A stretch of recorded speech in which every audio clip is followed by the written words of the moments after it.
daleen ak jàmm ci seen bii di Makane bi TV Makane bi TV di leen indi ay information yu wér te wóor ca tàng-tàng ba di la wax ne kat nga daal di abonné bés cloche de notification bi pour vidéo bu dugal rek ngeen mën cee jot.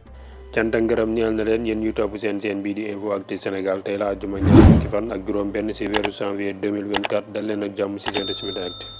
ña demoon seeti ki nga xamante moo di président Macky Sall lam doon tontu leer na man amuma dara si li nga xamante mooy décision bu conseil constitutionnel jël na ko ba noppi boobee nag mënuñ dara lu appliqué ko képp kon te élection yi nag kon duñ ko ratal dinañ ko amal le 25 février 2024 incha allah. waaye mbir mi jaxasoo na foofu sa assemblée nationale de ndax waa PDS nag seen commission d' enquête bi nga xamante ni déposé nañ ko foofu sa assemblée nationale daal dina koy nangu ba noppi nag ñi nga xamante ni ñoo nekk ci APR daal di leen bëgg a jàppale nag waaye ñi nga xamante ni ñoo féetee ci PDS googee nag indi nañ ay preuve ba indi benn audio boo xamante nii nag day tëqal benn waaye bu nekk foofee benn ci siis yi nga xamante ñoo nekk ci conseil constitutionnel. assemblée nationale googu ki nga xamante ni moom maire ba fut nag du kenn ku dul ki nga xamante moo di Guy Marius Sagna moom moomee nag di ñaxtu nee na daal lépp loo xamante ni daal askan wi soxla nañ ko mu bindi ko indi ko jox ko Amadou Mame Diop ak ñamuy liggéeyandool waaye ñoom daal duñ ko faale dañ koy jël daal di sànni fële sa mbalit ma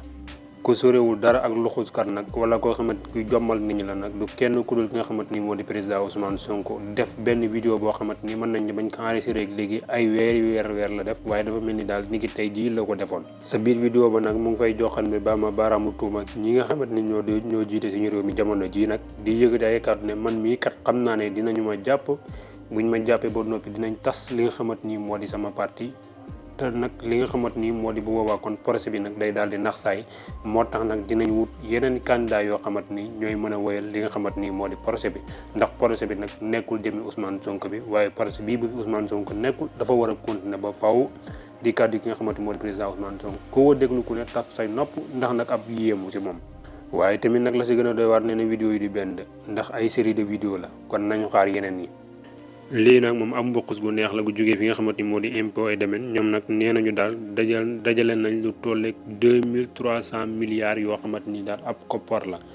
loolee nag mooy tëj mën nañ ne li nga xamante ni moo di résumé d'actu yi ñu jox leen dig daje ci beneen vidéo incha allah vidéo Ousmane Sonko ba mu leen doon jëñi léegi dinañ si ñëw si gën a yaatu incha allahu rabbi